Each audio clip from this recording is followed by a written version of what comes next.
Pauline is a single mother who's driving with her two teenage daughters to the remote house of her late sister Clarice. The house has just been inherited by Pauline, and the family is preparing to start a new life there. During the trip, the older sister Vera constantly makes fun of Beth because of her obsession with horror stories. Beth loves writing creepy fiction and often takes inspiration from the legendary horror writer H.P. Lovecraft. To Vera, that just makes her little sister seem weird. Not long into the drive, a strange candy truck starts honking behind them nonstop. The driver waves at Pauline and the girls before speeding past their car. As they get closer to Clarice's house, the family stops at a small convenience store. While Pauline shops around, Beth chats briefly with the cashier and mentions they're on their way to stay at their aunt's house nearby. That's when Beth notices a disturbing newspaper article about a series of brutal family murders happening around the area. The latest victims were a married couple who had been killed inside their home, while their teenage daughter had been locked in the basement for weeks. Even more horrifying, the killers had apparently been living in the house with her the entire time. A moment later, Beth spots the same candy truck parked outside the store before it eventually drives away. When the family finally arrives at Clarice's house, Vera is instantly creeped out. The entire place is packed with dolls, strange decorations, and old antique furniture. To her, it feels more like a haunted house than an actual home. But Beth is completely fascinated by it all, since she already loves anything related to horror. While exploring her room, Beth discovers a strange mirror that she recognizes as a Chinese puzzle box with hidden buttons built into it. Out of curiosity, the sisters start pressing the buttons, and suddenly a terrifying doll pops out and scares them both. That was the moment their nightmare truly began. Welcome to Incident in a Ghostland. Later, while unpacking her belongings and setting up the old typewriter she uses for writing stories, Beth suddenly breaks down in tears after getting her first period. Pauline gently comforts her daughter and helps clean the blood from her clothes. Later that night, Pauline steps outside for a cigarette while Vera starts complaining again about how strange Beth has become. In her eyes, Beth is not just obsessed with horror stories anymore. She's become completely lost in her imagination. Vera even mentions how Beth once wrote a fake interview pretending she was already a famous author. But Pauline doesn't pay much attention to it. She assumes Vera is only upset because she had to leave her boyfriend behind to move into this isolated house. Hearing that only makes Vera feel even worse. Deep down, she believes her mother cares more about Beth than about her. But the moment they head back inside, they notice something disturbing. The same candy truck from earlier is now parked right outside the house. A little later, Beth and Vera hear strange noises coming from downstairs. Still, they brush it off as rats or old wood creaking, since the house is ancient and falling apart. Meanwhile, Vera locks herself in her room and blasts music to vent her frustration. Pauline continues unpacking and cleaning the house while talking to a friend on the phone, though the signal keeps cutting in and out. Then suddenly, Pauline is attacked by a man. It turns out the candy truck had been following the family from the very beginning. Inside were a massive troll-like man named Nizar and his mother Janet. And judging by everything happening, these are clearly the same killers mentioned in the newspaper article from the convenience store. Not long after that, Beth and Vera are dragged into the basement by Nizar. The situation quickly turns horrifying as he prepares to assault them.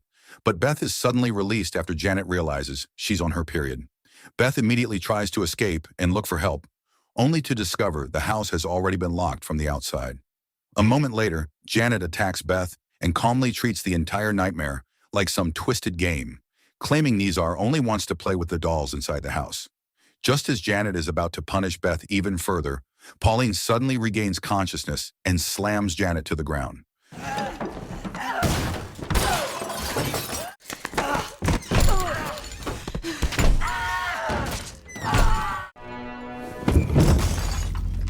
Pauline then tells Beth to run as fast as she can and get out of the house. After that, she charges straight toward Nizar to save Vera. Even though she's badly injured and completely outmatched, Pauline fights with everything she has to protect her daughters. Against all odds, she manages to kill Nizar, then stabs Janet in the neck after the woman tries to attack her from behind. 16 years have passed since that horrifying night, but Beth still can't escape the trauma. The memories continue haunting her through constant nightmares that replay the incident over and over again. Now, as an adult, Beth has become a successful horror novelist. Her latest and most famous book is called Incident in a Ghostland, a story inspired directly by the nightmare she survived alongside Vera, Pauline, and the two killers, Janet and Nizar. What makes it even more interesting is that Beth still writes all of her stories using the same old typewriter from her teenage years. Beth has also built a new life for herself. She's married now and has a young son. But while Beth managed to move forward, Vera's mental condition never truly recovered after the tragedy. She still lives with Pauline inside Clarice's old house. One day, Beth receives a hysterical phone call begging her to return home immediately. Concerned, she decides to visit Pauline and Vera and stay there for a few days. When Beth finally arrives, Pauline warmly welcomes her back home after missing her terribly for so many years. Even though Beth regularly sends money to help them, she still feels guilty for leaving her mother and sister alone in that house.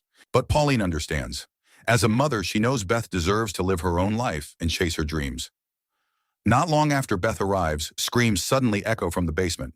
Ever since the attack 16 years earlier, Vera has remained trapped in constant fear, convinced that someone is still stalking her inside the house. Because of that paranoia, she often locks herself inside the basement and hides the key. Pauline eventually made a duplicate key and secretly keeps it above the basement door frame. Beth and Pauline head downstairs only to find Vera hiding inside a closet. The trauma from her teenage years has completely shattered Vera's mind, and Beth can barely hold back tears after seeing the condition her sister's living in. After calming Vera down with medication, Beth feels even more sympathy for Pauline, who has spent years taking care of Vera all by herself. That night, while trying to sleep, Beth suddenly hears strange noises coming from inside the mirror in her room. Slowly, she opens it, and to her horror, the creepy doll from years ago appears beside her bed as if begging for help. Beth suddenly wakes up when the alarm clock goes off. Then she notices something terrifying written on the mirror itself, the words, "Help me." Disturbed by what she saw, Beth goes down to the basement to check on Vera. There she discovers scars and wounds all over her sister's body from years of self-harm. Vera is terrified of being abandoned and constantly fears that Beth will leave her alone until she eventually dies. Every little sound inside the house sends her into panic because deep down, she believes Janet and Nizar will one day come back to finish what they started. Later that night, Pauline and Beth spend time together drinking, dancing, and talking after being apart for so many years. Meanwhile, Vera remains alone in the basement, slowly sinking deeper into her fear and loneliness. A while later, Beth prepares to read before going to sleep, but suddenly she sees Vera inside the bedroom looking completely terrified. Her appearance resembles a doll, and both of her hands are handcuffed to the bed. Panicking, Beth immediately rushes out of the room to search for the key. But before she can do anything, Vera suddenly locks the door from the inside. Beth grows even more worried after seeing the state her sister is in. Unfortunately, Pauline explains that unlike the basement, there is no spare key for that bedroom. Then just moments later, Vera suddenly walks out of the room, acting as if she's being tortured by someone unseen.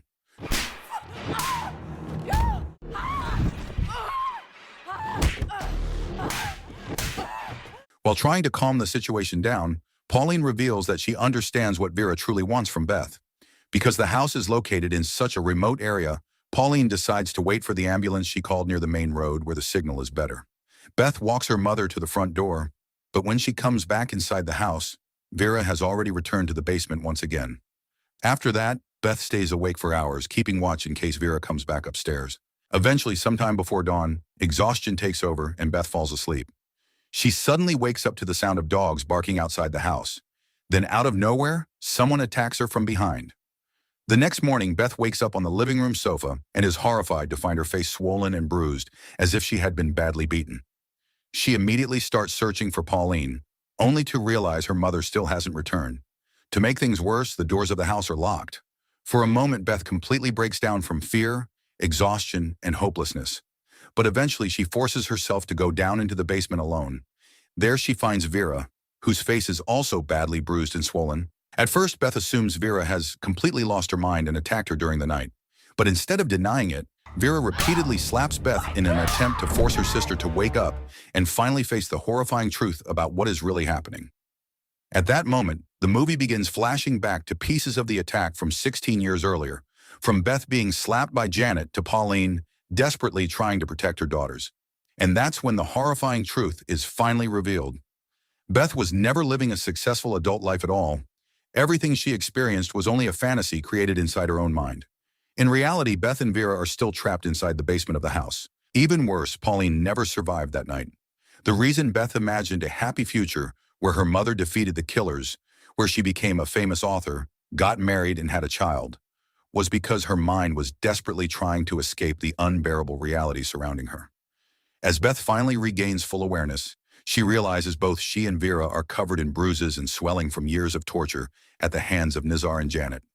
Inside the basement are also paintings of a man and a little boy, the same images Beth unconsciously transformed into the husband and son from her fantasy world.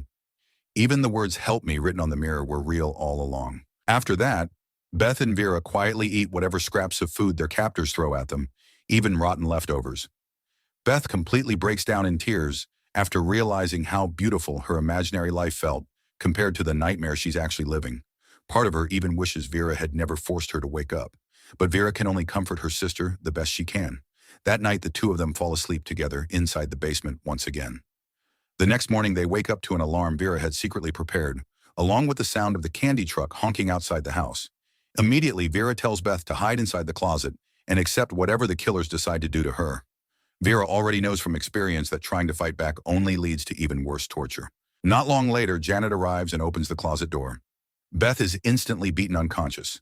When she wakes up again, she finds herself handcuffed inside a room filled with dolls, while Janet dresses her up like one of them. Then Beth notices something even more horrifying. In the next room lies the dead body of her mother. Janet casually drinks alcohol the same way Pauline did in Beth's fantasy world, revealing how Beth's imagination had twisted fragments of reality into something comforting. After that, Janet places Beth in another room packed with dolls and sits her right in the middle of them as if she's just another toy in the collection.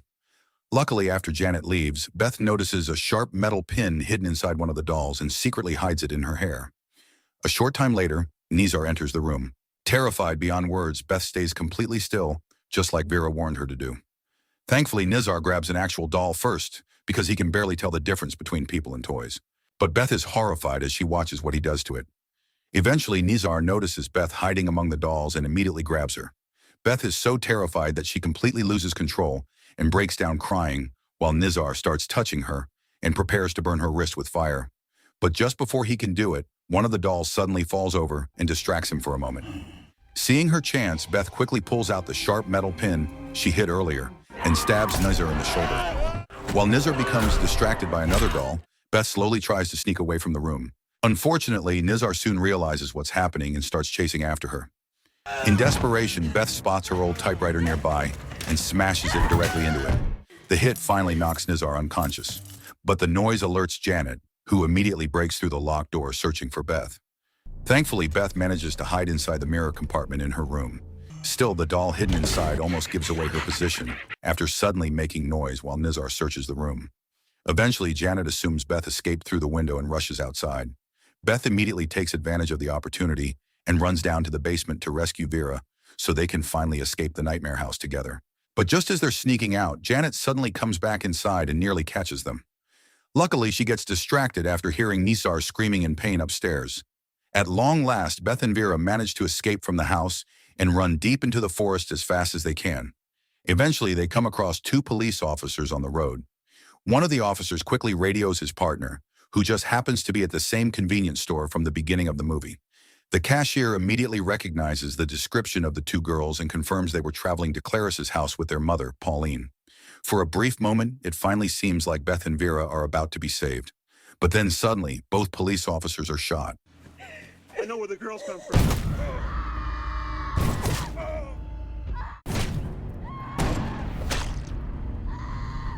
And before they can even react, Beth and Vera realize they've somehow ended up back inside the candy truck once again. Completely hopeless and mentally shattered, Beth retreats back into her fantasy world. This time, she imagines herself at a luxurious party where she reunites with Pauline and even meets her favorite writer, H.P. Lovecraft, who praises her novel, Incident in a Ghostland. But even inside this fantasy, Beth notices Vera suffering behind a nearby door. Beth wants to go help her sister, but Pauline reminds her that reality is a terrifying place.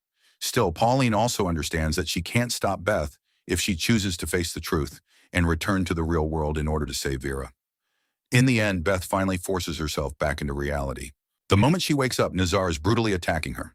He throws Beth straight into the mirror compartment, but luckily he becomes distracted by the doll hidden inside it.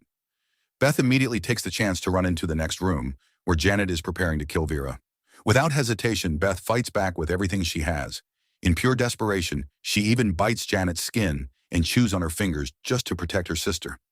But then Nizar suddenly returns and prepares to attack both of them again.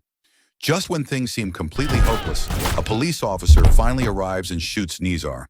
After enduring years of unimaginable horror, Beth and Vera are finally freed from the cursed house. The two psychopaths are eventually killed by the police, bringing an end to the series of family murders that had terrorized the area for so long.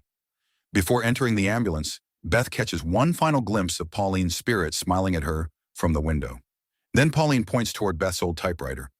It feels like one last message from a mother to her daughter, a reminder for Beth to keep writing and continue using her imagination, not as a way to escape reality anymore, but as a way to bring peace and healing into the real world.